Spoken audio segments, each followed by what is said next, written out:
You're listening to Comic Reflections, episode 124. I'm your host, Nicholas Prom. And I'm Jeff Arnott, the killer with a heart of steel. Yes. I always thought you had the heart of gold. Oh, no. Oh. Gold K? Gold Kryptonite? Oh. Fool's gold, maybe. Okay. So, Comic Reflections is brought to you by Rhymes with Geek. You can find our show, plus plenty of other cool podcasts like Ultimate Facepalm, Super Podcasto Magnifico, and the all-new Anti-Fanboy at rhymeswithgeek.com. And if you like our show, please subscribe to us on either iTunes or Stitcher. Okay. Killer with a Heart of Steel. Oh, yes. This is Superman number 317. Yes, Jeff gave you the title. Written by Martin Pasco, penciled by Kurt Swan, and inked by Dan Adkins, who, Dan Adkins, was one of Wally Wood's many assistants, but he's one of his chief proteges, I would say. And Adkins definitely has some Wally Wood touch to his inks, which is nice. Nice compliment to Kurt Swan. Okay. All right. We're in State Caverns, which is the most boring name in the world. What, are they going to name Niagara Falls Municipal Falls? I mean, it's absurd. Well, that's the DC Comics way, like all the cities are fake names, and... I could think of a better fake name. I don't know. Super Caverns or something, but right. State Caverns. In Oregon, we have the Ape Caves, which are really neat. You ever been? No, they're right. It's a lava tube. I have heard of lava tubes. Let me tell you, well, it's huge caves bored out by lava. No, it's carved out by apes, hence the name, right? No, it's just a name. That's against ape law. Oh, man. Well, anyway, Superman is in a cave like that, and he's been subdued by the new Metallo. With a sucker punch. Boo! By Metallo. Who's got some real kryptonite. If you recall, in the early 70s, all the kryptonite on Earth was turned to iron, and so kryptonite was not a problem. Well, Metallo got some more, and so now we've got real kryptonite on our hands, and Superman could be dying. Yeah, and he's awoken by dripping water in the cavern? How can that be? Well, go on to tell you how stalactites are formed. And stalactites are formed by dripping water, and to make kind of like an icicle. Yeah. And he's woken up by that, and he's in pain, so he goes into an underwater river and escapes. Now, we have this interesting panel that's shaped like a puzzle with all these little facts. And it is serving to fill us in on what's happened before and also let us know there's a mystery going on. What's Metallo up to? Why is he against the agents of Skull? And he's using this weird device to teleport and replace their hearts, teleport their hearts out of their bodies and replace them with, is it steel or with kryptonite? He puts kryptonite in the inside of them, right? Yeah, I don't know. I didn't think it was that hard of a puzzle. What are they going to do next? Find out who bombed Pearl Harbor? It wasn't that puzzling to me. Yeah. But I don't know. It's well done though. I like this. The puzzle motif. I mean, it's done in the shape of puzzle pieces, which is kind of cool. And they're different colored and all that. Yeah, I like that. That's kind of neat. And the last piece is just a bunch of question marks. Is the Riddler behind all of this? Oh, wouldn't that be cool? He'd be really bad against Superman, though. He would, but then again, Superman's fought the prankster and the Toy Man. Yeah, that's time and time again. I would think the Riddler would be like... I love the Riddler. I do, too. Remember, we did read a Riddler story with Batman. Yeah, you definitely took that one home to keep forever. That was a good issue. It was loads of fun. Yeah. All right. So Superman's coming. He's leaving. He's flying around, and he sees an armored car at about 4 o'clock in the morning, and that's odd. He looks in there. Hey, you can't look in there because it's made of lead.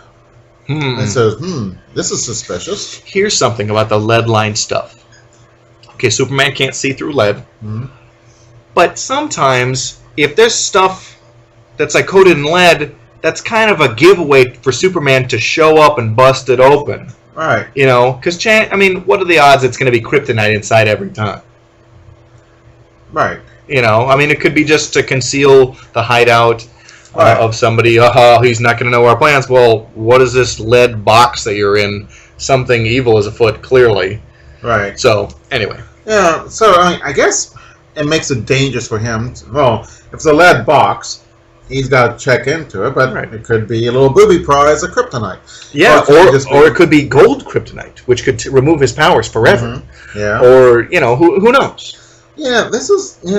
What happened to your robots? Hey. I read something, and I think there's a story that we'll read next week that is like, oh, he decided to deactivate his Superman robots and discontinue using them. It was something he did a lot in the 60s, and then we've been reading these 70s stories, and we're like, hey, what happened to the Superman robots? Well, I guess he had decommissioned them all. Oh, yeah, not a good move. So, Yeah.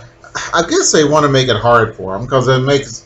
Oh, all he has to do is have a Superman robot, and everything's fixed. Yeah. There's no problems. But which is a logical thing to do. So I'm sure they have some quote logical reason for it, which is. Well, I think the idea is in the 70s they're trying really hard to give Superman more challenges or cause his powers to go haywire or make it. If the guy can do practically anything, well, let's make it so he can't be everywhere at once. So do away with the Superman robots. How would you have solved this problem? What? Superman being so powerful and all that. Okay, you're in charge of DC Comics 1970. Okay. What do you do? I'd probably do what they did. I would have made because I can look at it with hindsight and say that was a mistake. But at that time they're like, well, let's try this. How is this going to work? And these turned out to be a formula that didn't need to be messed with. Yeah. Because the 50s and 60s were so strong for good Superman stories. Yeah. But I think the time had to run out for them. I would have made the bad guys stronger. I'd have put in some new, and none that would be cowboys from the outer space. Right. The Terra Man is the kind of the embarrassing new major super foe from the 70s. But in the 80s, or in the late 70s even, once Jeanette Kahn took over as a publisher, and she has by this point, I believe, the Superman books turned around and got better again. He's been fighting real supervillains. He's fighting the Parasite and Grundy in this issue. In some issues we'll talk about today. But Metallo is back. And in the 80s, they introduced Mongol, who was a great Superman foe, a guy who was very intelligent and could beat up Superman. I've written them. That's cool. We will. Oh, excellent. We will very soon. And of course, when did Doomsday come? Was that was the 90s. And I think he's a terrible villain because he's so one-dimensional. He's just an evil monster. Super strong. Yeah. And he squishes people, and he's just horrible. But he's not even a character. He's just a thing. Right. Mongol is interesting because, he could fight Superman toe-to-toe and even beat him, and he's really intelligent. And he ruled War-World and pitted people in battles and gladiatorial stuff. Mongol is interesting. Oh, I'm interested. Yeah. I want to read more. Yeah. Oh, man. Clark bars. Okay. There's an advertisement for, Clark bars. Yeah. Clark coconut, peanut butter log, crunchy peanut butter, Zagnut, Clark mint, and just regular old Clark bars. Man, what a cavalcade of mediocrity. Yeah, I have never had a Zagnut or a Clark bar. I'm sure they don't exist anymore. Clark bars are huge, I think, in Europe. Really? There's something that they call, and it's a Milky Way or something like that. Sure. It may not be Clark bar. I don't know. But that is Zagnut. What a lousy name for a candy bar. What was in a Zagnut bar? Zagnuts, of course. I don't know. Oh, is that a real nut? Yeah, I don't know. Oh, okay. I'm joking. Man, poor packaging, just poor names. All right. Okay. So let's go back. All right. So he goes and Superman. Yeah, not Zagnut. he stops the armored car with a tree, and then one of the guys come out. Hey, I got a rocket launcher with an antimatter bomb on it, and I'm gonna fire it at you. And so the antimatter hits matter. it'll blow up, and Right. it might destroy the whole world. Well, wouldn't there be matter in the air even as it's going through the air? Yeah, I was thinking that too. So it's You can have an antimatter bomb, but you can't have an antimatter missile because it'll explode as soon as it goes. Because there's particles of things in the air that are made of matter. Well, air is made out of matter. Well, yeah. So that's no good. Yeah. So, but anyway, let's just. It may be a joke on his part or something because he's did you see him when he ran off and I thought it was an antimatter bomb in it? Oh, like Maybe. it was like a false. Yeah. Like it was a bluff. But you don't know. Yeah, but let's suspend disbelief. So Superman. Oh, really? What have we been doing so far? Superman lifts up a bridge to like let the missile fly. Speaking of suspend. Yeah, very nice puns. Anyway, and the missile flies on by. Yeah. But then we go back to Metallo's secret lair, which is just like in an apartment. Yeah, no, it's kind of... Yeah, no, it's not just like an apartment. It is an apartment. With kryptonite hearts and his face... Under bell jars, and yeah, his mask like sitting on a thing, and then his real face obscured. I like that, yeah. That's a cool effect. I love that, actually. Yeah. And I like the mask on like where you put your wig or hat on. Or, yeah. You know, a mannequin's head or mannequin bust. I don't know what they call it. It's like on a little pedestal there. All right. Yeah. All right, here's where it gets complicated. So here's where Jeff starts complaining. Yeah. Yeah. Okay. So Metallo is ticked off at Skull for making him Metallo in the first place. Now this is the brother of the original Metallo, John Corbin. This is Roger Corbin. Yeah. Who has secretly had his face surgically altered, and he looks like the original Metallo, John Corbin. Interesting. Yeah. So anyway. Okay. So he steals this matter teleportation ray, and he steals it from this guy Michaels. But we saw earlier he was a couple of episodes ago. Yeah, he was at the Star Labs. Weekly break-in. You're right. Wasn't Michaels the traitor of Star Labs, and he's actually a member of Skull? Right. Yeah. Okay. So he steals it from the transportation, teleportation ray, and he leaves a big note then saying, I got your teleportation ray. Like, don't you think they would just notice it was gone? And why would you, like, who are you, like the Riddler? Like, you're like, ha ha ha, I dare you to catch me. Yeah. And then they said, next I'll take your life. So, So he used a teleportation ray to steal, the skull, there's about 5 skull guys left. Okay. And he's taking, they have kryptonite hearts, because kryptonite's falling to the earth again. Yeah. I don't know why. Okay. And so the teleportation ray will take their hearts away and kill them. And replace them with kryptonite. Mm-hmm. Because if you take something away, you got to replace it with something. So he's loading up the teleportation ray with kryptonite. Right. So that's kind of cool. And then Superman, I guess, is it to like also get revenge on Superman or try to kill him or keep Superman at bay? Because he'll investigate these deaths and kryptonite. Yeah. Is that it? I'm not sure. Okay. I don't know, man. These things are complicated. Okay. So I only got a BA in political science. I can only do so much. Is that what your BA is in? Yeah, I'm afraid so. Political science? Science. Political science. Don't you wish? Man, man. Was that a Freudian slip? I don't know. Yeah, maybe so. Or maybe Jungian slip. I don't know. Is there a Jungian slip? I don't know. All right. So Superman is trying not to let the antimatter bomb hit anything, and it slows down because it's got to get to a certain speed. That arms it, I think, and if it goes below that speed, it disarms. And he's using his suction breath, which is one of the goofiest things he has, I think. Oh, like just take away the oxygen so that the rocket can stop. No, he's sucking it so it doesn't go as fast. Oh, okay. Yeah, it's part of the super breath thing. I guess he could do it. I just thought it was always weird when he'd like fill up his lungs with like all these noxious chemicals and blow somewhere else. Right. But anyway. Mm-hmm. We've seen this Twinkie alert where the Wonder Woman against Cookie Lamoo. Yeah. It's one of the prettiest ones, though. I mean, they really draw. I think Dick Giordano drew that one, if I'm not mistaken. Mm-hmm.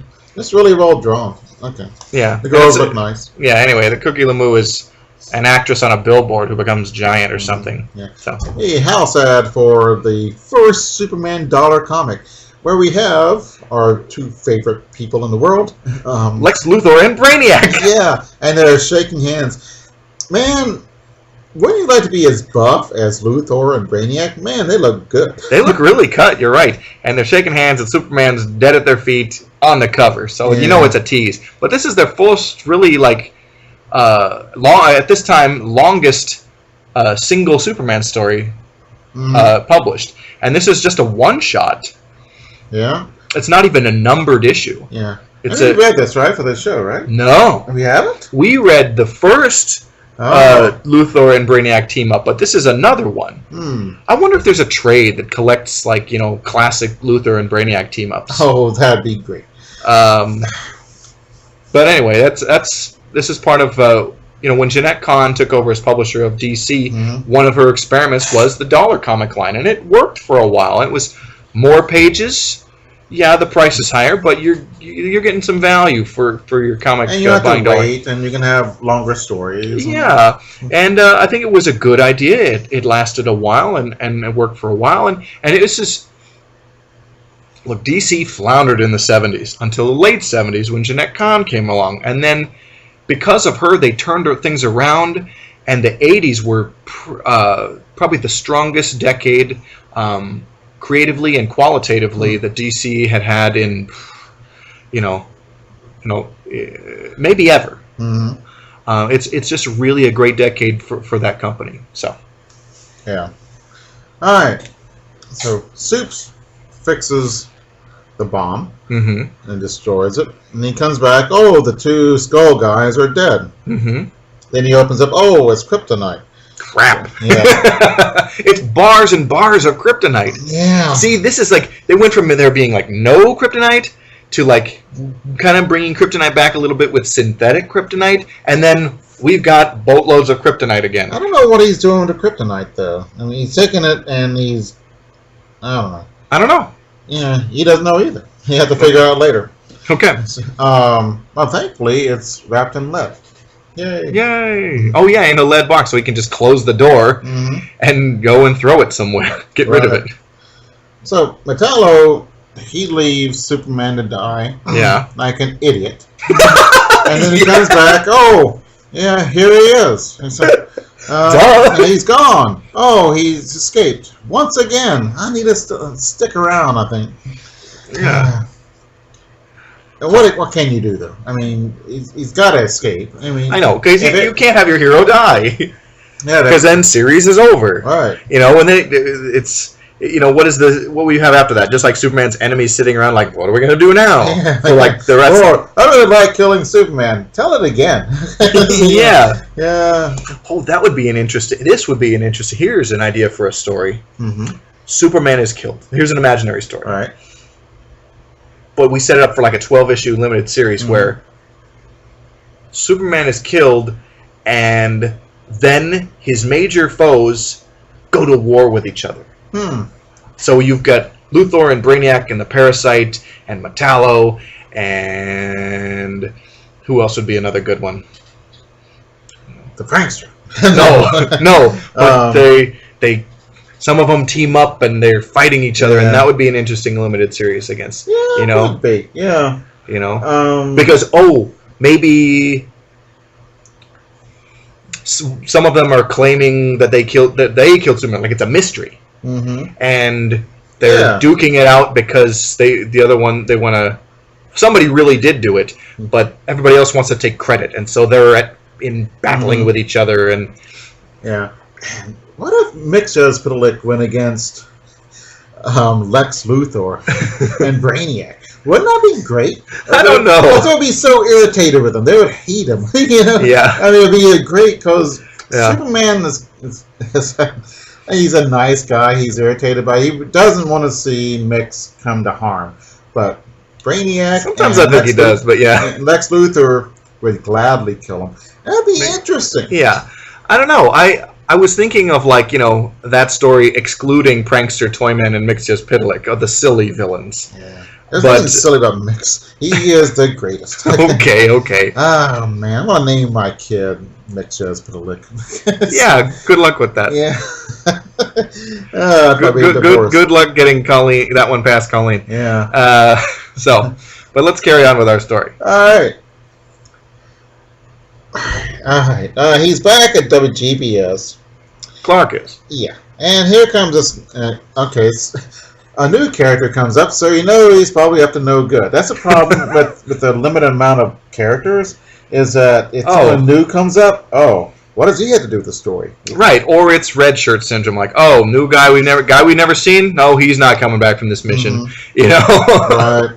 So, what's his name? It's Martin Corda, and he tells that there's been let's see what's going on. They just got a report about 2 Dead Skull agents, and then an hour later, here comes Lois and says, "Hey, I just got this thing that's saying there's 2 Dead Skull agents." And Superman, she just got a report from the police. And Superman, or Clark, realizes that, hey, Corda was lying because the report just came out. Yeah, so he's got an inside line on what's going on with Skull. Is he an agent of Skull? Right. So then he rushes out the door, and one of the few times you can almost never see him running. Yeah. I was thinking about that this morning. I'm like, I never see Superman run. Unless it's one of those charity races against the Flash. Yeah. He's always flying everywhere. And I'm like, why not run? So. Yeah. Another in-house ad for an untold epic of World War II. Wonder Woman versus Superman. Yeah, so this would probably be on Earth 2. Okay. But that's another one of those Treasury editions. A lot of them were reprints, and a lot of them were new original stories. And I think there's some of them that, there are some that have not been reprinted in trade paperbacks. Yeah. Which is a shame because, gosh, who wants that huge format? Ugh. Right. That looks cool. Yeah, I'd like to read it though. All right. So Clark, he's running to get into Corda's office, and he breaks in. And he sees some interesting books in there. Yeah, let's see. Official biography of Superman, the history of heart transplants, experimental, cybernetics. I wonder who he is. Right. So, anyway. Yeah, and then she says, take this, it was his old office, and hey, they took your sign off, so you don't even have that excuse to come in here. And sign off, that tells Superman something. He was wondering why everything was happening at 4 a.m. Now, this is him as Clark. Right. Well, yeah. So that's his old office at GBS. I just want to clarify. Yeah, it's not. Yeah, Superman's old office. That'd be cool. Yeah, Superman's not in at the moment. Yeah, I got my letters for Superman here. He needs to sign off on the new typewriter. I don't know. Oh God. Superman, are you done with those requisition forms? I asked. So anyway. Okay. All right, so Clark or Superman figures it out.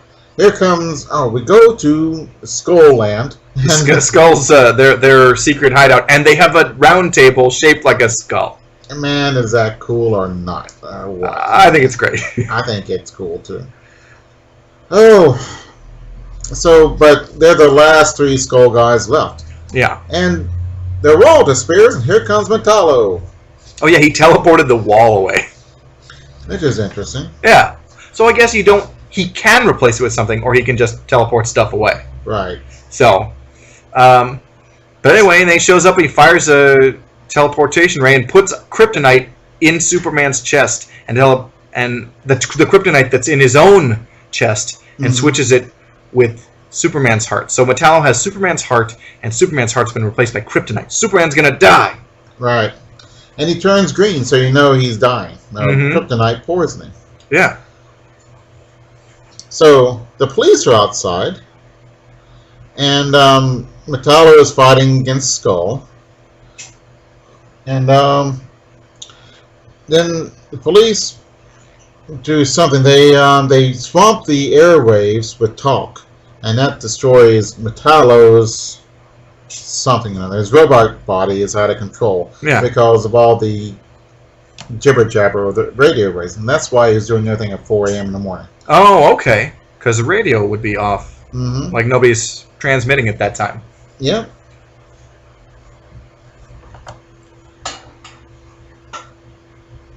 Okay, so Metallo is ready for Superman. He switches his heart. Superman dies, and then the cops get in and do their jibber jabber of the radio, and Metallo dies. But Superman actually painted himself green, and he did with super speed faked the heart and sent the wrong heart to Metallo. Oh, okay. So, God, it was complicated. Yeah, didn't he had super speed coat the actual kryptonite with lead and put that back into Metallo's chest? Something like that? Yeah. And so, because Metallo classically is powered by kryptonite in his heart, and if it's coated with lead, it can't power him.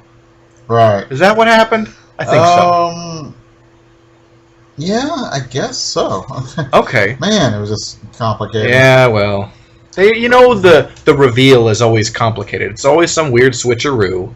They've done that since the Silver Age with Superman. Yeah, this one was really complicated, though. Mm. But, all right. So, here comes Michaels. He takes off his skull mask. Hey, I'm Michaels. I'm the turncoat. Yeah, but we knew that already from like that other story a week or two ago. So a big damn surprise. Yeah. So when he disappears or he gets disintegrated by the dematerialization ray or whatever. Yeah, and but Lois Lane is threatened to be disintegrated by him, but she gets away. Okay. And then Superman, did Metallo die, or he's injured and he's gonna get medical care? Yeah, he's going to. Yeah. Okay, because we don't want to throw away Metallo. He's a good villain. Mm-hmm. So then the next sequence after that has been resolved. Morgan Edge is announcing that somebody new is coming to work at GBS, and it's a face quite familiar to Superman, longtime Superman fans. It's Lana Lang. Wow. Now she is coming to GBS, and now the story gets a little more interesting with Superman at GBS, because now there's the rivalry between her and Clark, and between her and Lois, and stuff. Yeah, I always liked Lana better. Did you? Yeah. No. Well, I mean, Lana always had that awful hairdo. Yeah. As far as just looks, Lana's she's actually attractive. I just never liked that short-haired bob that Lois had in the Silver Age. It didn't fit her. No. I've seen... Because you go back to the Golden Age. Women with short hair, it looks gorgeous. Go back to the Golden Age, and Lois has long, flowing locks and kind of a Lana Turner style. I know she still had dark hair, but you know what I'm saying? And she looked lovely. Mm-hmm. But she just frumpy, like somebody's mom with that short hair. And here she's got her long hair back. In the 70s, and she looks great. Yeah, she does. But I've always thought Lana was a lot cuter, or something like that. But I like that Lana's the love interest back in Smallville when he's Superboy, and then in Metropolis it's Lois. Yeah. But then I feel like in the Silver Age they had that rivalry too. Yeah. Because Lana came to Metropolis then. Right. Mm-hmm. And then apparently she went away, and now she's back. Loads of fun too. So, we remember that story we read where Lois and Lana had a duel to the death, but then they each replaced themselves with robots. Yeah. And then they thought they really killed somebody and felt awful. Mm-hmm. Yeah. Or Superman replaced each of them with a robot, and they made them think that they had committed murder. Right. Man, that was a good one. Oh, yes. So, on to our next issue that we've got to talk about. It's Superman number 320, and the story is The Absolute Power Play of the Parasite, written by Martin Pasco, penciled by Kurt Swan, and inked by Frank Chiaramonte. And it's Parasite and Solomon Grundy, a new Solomon Grundy. Did you pick up on that? No, I did not. It's not the same Grundy that was trapped on the moon, like in the story we read a couple weeks ago. This Grundy was created from like residual magic or whatever from like material from Slaughter Swamp that was left over. And oh yeah, I read that, but I thought that was like a new origin story. Oh, like he was reborn? No, the other one is still trapped on the moon. This one is just created for the purposes of this story, so that other Grundy, the original article, can be used for other stuff. This is a throwaway Grundy. Yeah. Solomon Grundy's okay, but I'm glad I don't see him too much, because he's just dumb and strong. That's about it. Yeah. And if I want dumb and strong, give me Bizarro. Right. Or, depending on the weak, the Hulk. Yeah. Okay. But yeah, what's going on? So the Parasite is using his prism of power. Remember that to absorb Superman's strength from a distance, and he can also project it and make Grundy stronger. Yeah, he can make people strong. I don't think he's getting Superman's power. I think he's getting power from everywhere. I guess from everywhere, including Superman. Yeah, because without the prism, he has to have direct contact with you to absorb your power. So, but he made Solomon Grundy really powerful. And there's a great fight with Grundy and Superman. Yep. And this ridiculous thing. They're these sky trolleys.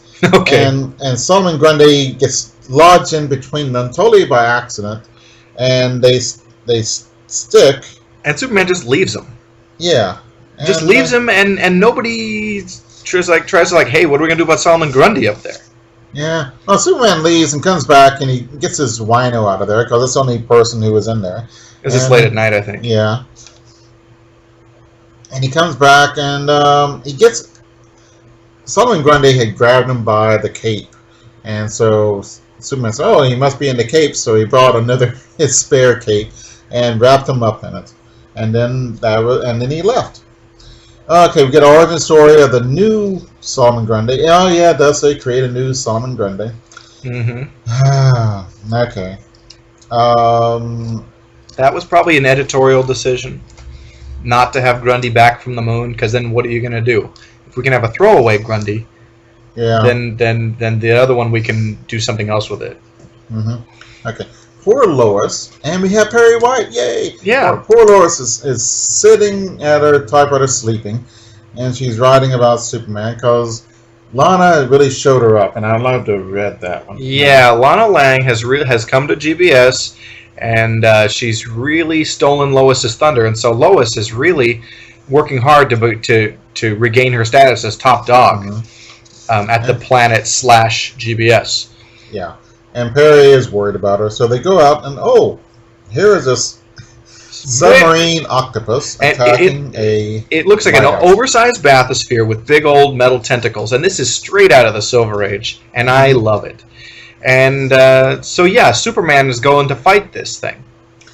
He takes a merry-go-round and makes a buzzsaw out of it, which is kind of... Can you just rip out the... Yes. Well, you didn't need to destroy anybody's property to do some unnecessarily clever use of your powers. Mm-hmm. He could have just used his super strength to rip off the arms. Yeah. He is Superman. Right. Yeah, and they're trying to make him look cool and all that stuff. I just thought it looked stupid. Well, yeah, or anytime he uses uses a tree to hit something, or to, like in that last issue, he makes a tree fall in front of that armored car. Why didn't he just land in front of it? If the truck hit him, so what? He's Superman. It's not going to hurt him. That's true. Yeah. Why didn't he?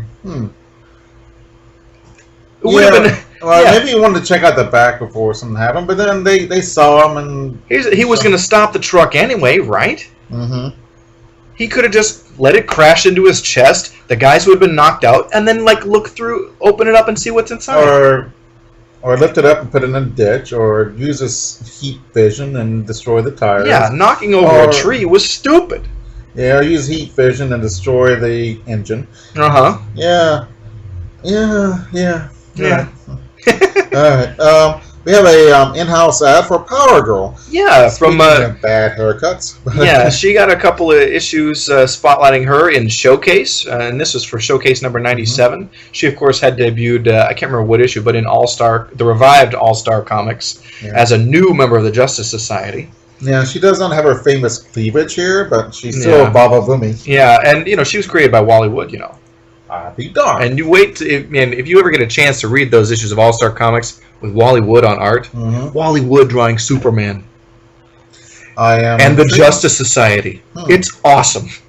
So another house ad for Firestorm, who's at this time a new character. It looks very Kirby-esque, but of course it's Al Milgrom on art.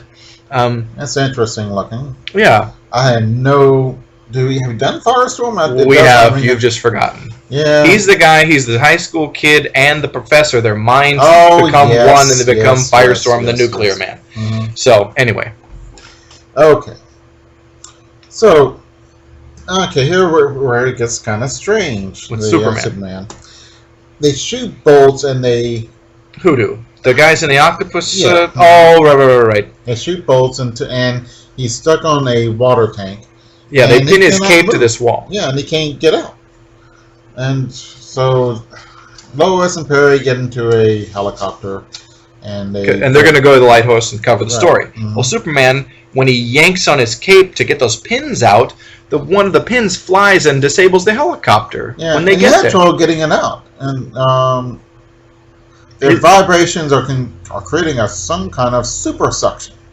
Yeah, and it's because the parasite's involved, Superman's powers are in flux. Okay. Now here's the deal. Superman has talked to the Pentagon and at the lighthouse, which is being attacked, and they said it's going to be attacked at 2 a.m. That's why Superman showed up, and they lied to him and said, "Oh, there's buried treasure there," and like, do you think Superman is super stupid? Like. What? Like, and the guy just thinks it off the cuff, There's some secret government-y thing there, but they want Superman to protect it. Why lie to him? And that really ticks off. And it's weird because they know exactly when the guys are going to attack too. Yeah. It's almost like it's a trap set up for Superman, and I actually don't remember what's going on with that. All right. So Superman gets himself free, and then he releases those bolts, and one of the bolts, like you said, hits the helicopter. So earlier, the parasite had blasted Superman with a beam, and Superman didn't notice it, but it made him overpowered. Right, and so Superman doesn't know his own strength. He almost kills Lois and Perry trying to rescue them. He catches the helicopter and squashes it by accident, and is able to use super breath to gently let them fall to the ground. But they were almost killed, right? Twice just now. So what's going on? Yeah. Well, he's getting madder and madder because he's mad at Superman because he was lied to by the military. So he came in and goes into the lighthouse. Oh, this is some kind of base and advanced technology, and it looks like an orbital satellite guidance system. Sure, like NORAD. But yeah, Superman is getting really mad in this and the next issue, and it's a side of Superman you don't see very often. You don't see Superman get mad. Yeah, he's miserable and great. How dare they? He gets evil and his vocabulary improves. Oh my gosh. Because that's how bad guys talk. Sure, he's out of control, and the parasite, this is exactly how he planned it. And so that's how the issue ends, and Superman is confronted by some military police and trying to arrest him. That's in the last panel. Well, let's turn to the next issue and see how that plays out. Yeah. So it's Superman number 321. The story is Too Strong to Survive, written by Martin Pasco, penciled by Kurt Swan, and inked by Frank Chiaramonte. Yes. Okay. Okay, Superman's under arrest, and he gets super arrogant. Yeah. So he uses his super voice and knocks them down, knocks out these MPs who come to arrest him with super new weapons I never seen before. But they probably won't do anything to hurt him anyway, because I mean, they won't harm him. Yeah. They will have no effect. But Superman yells with like the super voice, super loud, like "How dare you!" And it's wow. It's again, it's a side of Superman you don't see. Yeah. But see, he's been manipulated. He's not in control of himself. Yeah, and he's getting mad, and they shoot at him, and it doesn't do anything. So he throws a punch and almost hits a guy. And the punch is really hard. He would have like vaporized this guy's face. The meanest, hardest punch the Kryptonian has ever thrown. And it misses him by a quarter inch, and it knocks him out. Jeez. Just the concussion of the force going next to you would probably shatter the guy's eardrums. Yeah. Think about that. I mean, Superman. Right. If we're getting real sciencey here. Like, right. And because speed of sound, we guess, he can end faster than that. And the amount of force, even if the impact hit next to you, could probably make that guy's head explode. Right. Or just like destroy his central nervous system. So, I don't know. The guy isn't dead, but you'd think he would be. Right. So anyway, what's going on? All right. So they have the LDS, which is the laser defense system. Right. That was the base for. So Parasite wants to destroy Gotham, and he's going to finagle Metropolis. Okay, same difference. One thing I want to interrupt is, do you remember in the 80s during the Reagan administration they had all the talk about the Star Wars defense system? They were going to have the satellites up in space and laser beam nukes out of the sky to beat the commies. Well, this is like 77 or 78. Again, we're seeing. I wonder if this was this was in the planning stages before that, and this was kind of ripped from the headlines. Well, there's anti ballistic missile stuff back in the 50s. But with lasers? No. No. Well, they used other rockets. Right. But yeah, I'm sure they have.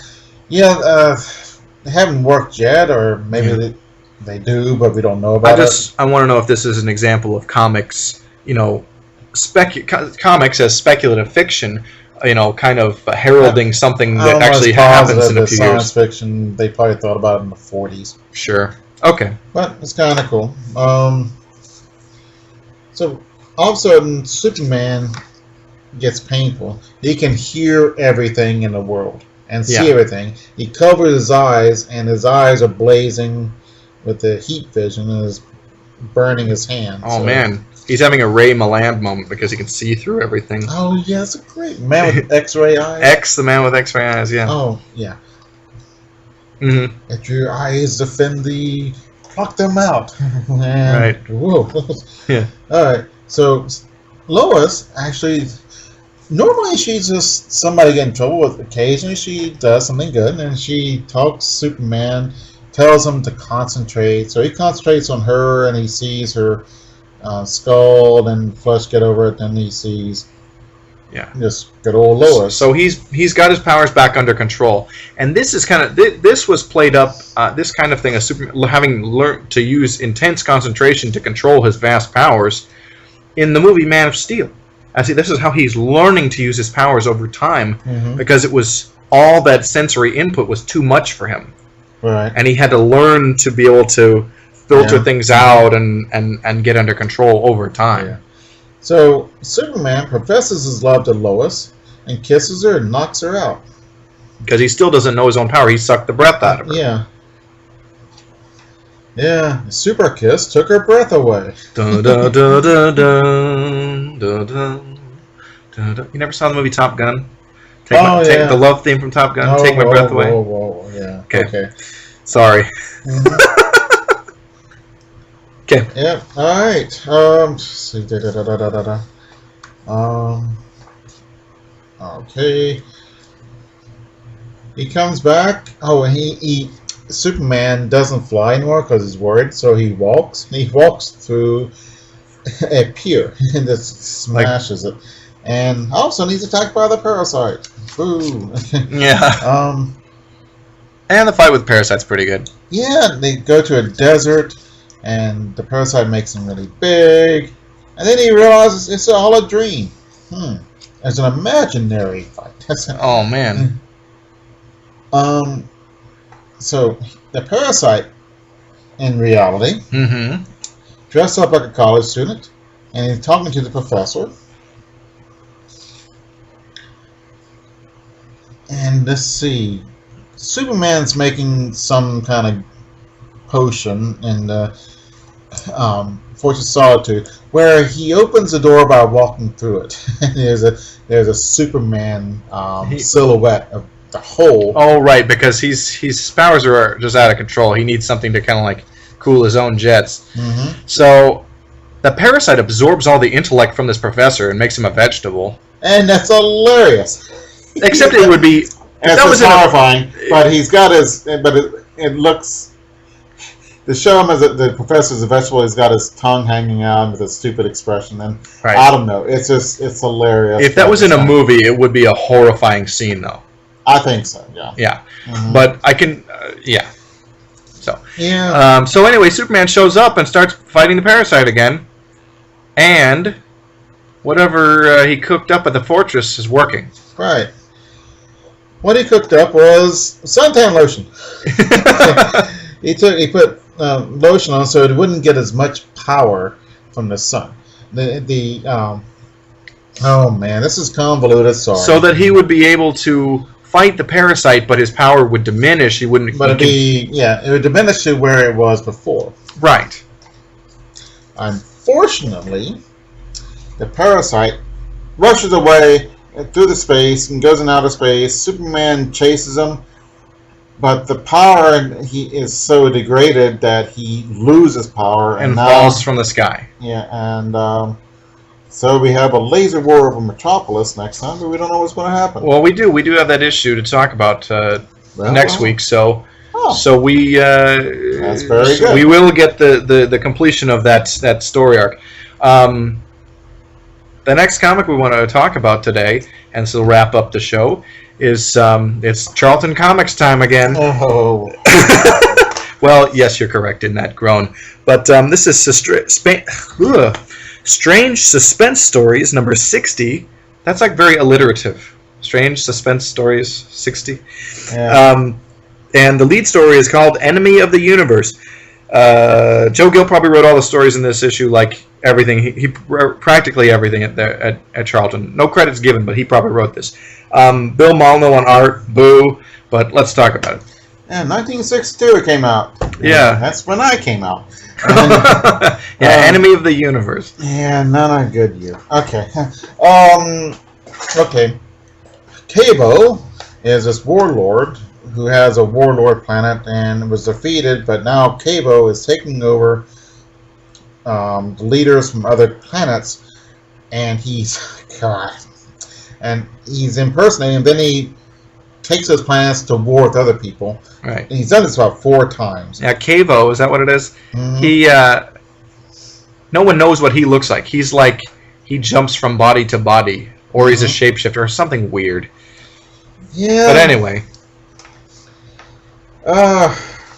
So we see this soldier killing another soldier, and he's actually Cabo, and then he takes over, and it's this lady soldier or neighbor person or whatever they call the space people. And now this is war in space. There's flying saucers and stuff.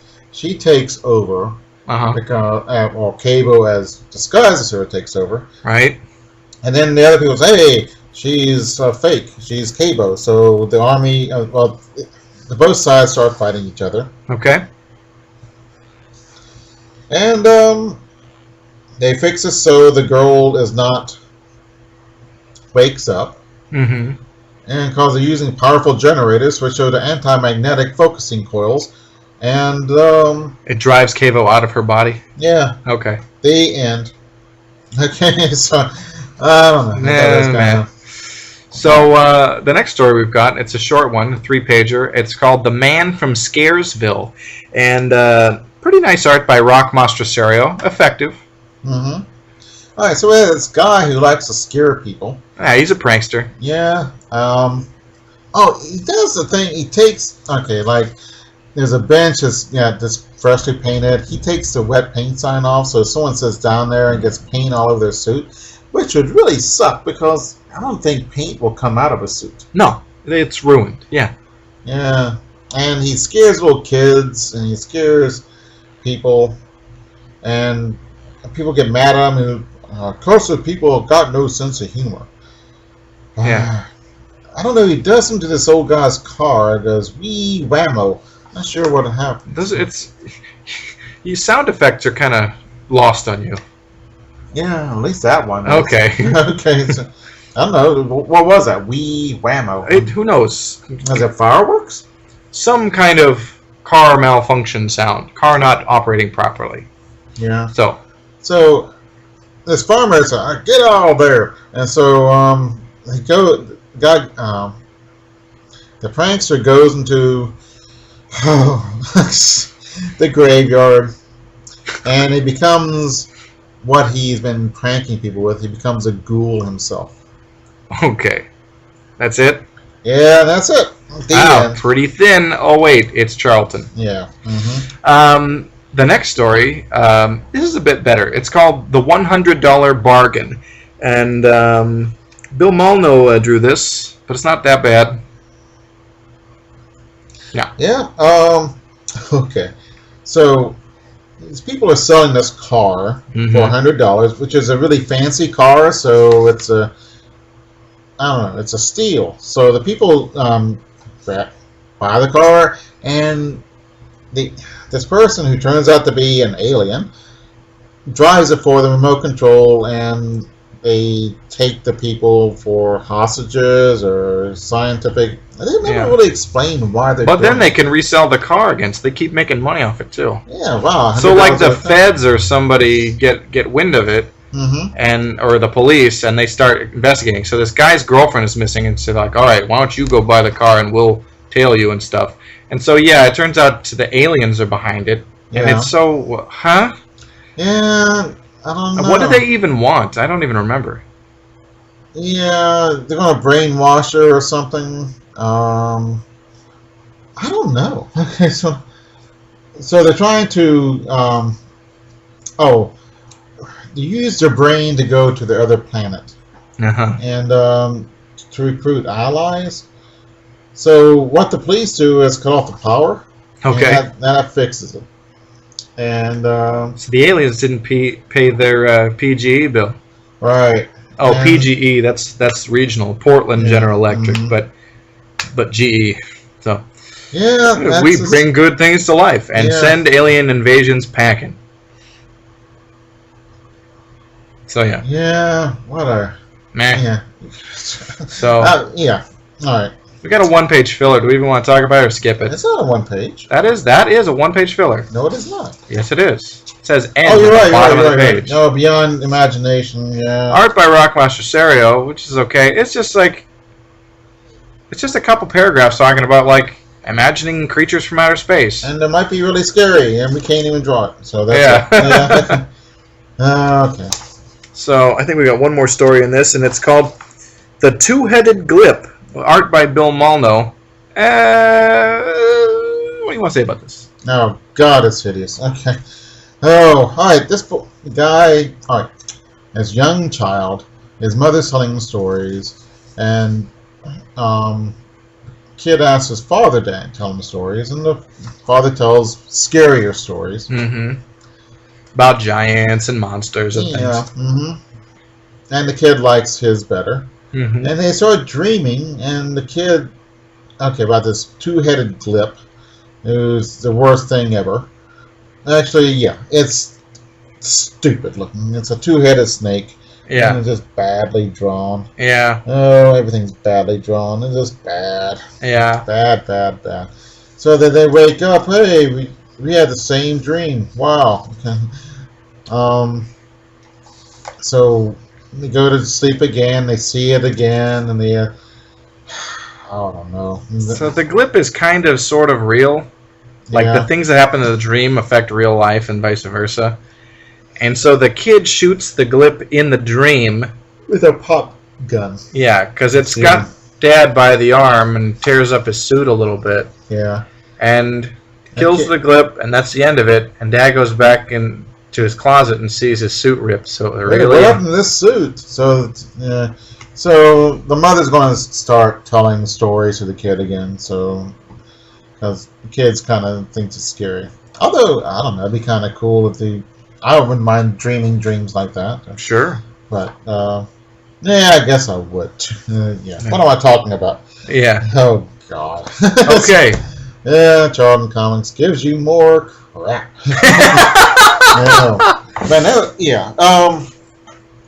When we did our 4-part special on Charlton a while back, our 4-part kind of look at them, we looked at some much better issues, some things with ongoing characters. And these anthology books that we've been reading have been pretty bad, though. And anthology books aren't really that great anyway. They can be good, but these are pretty bad.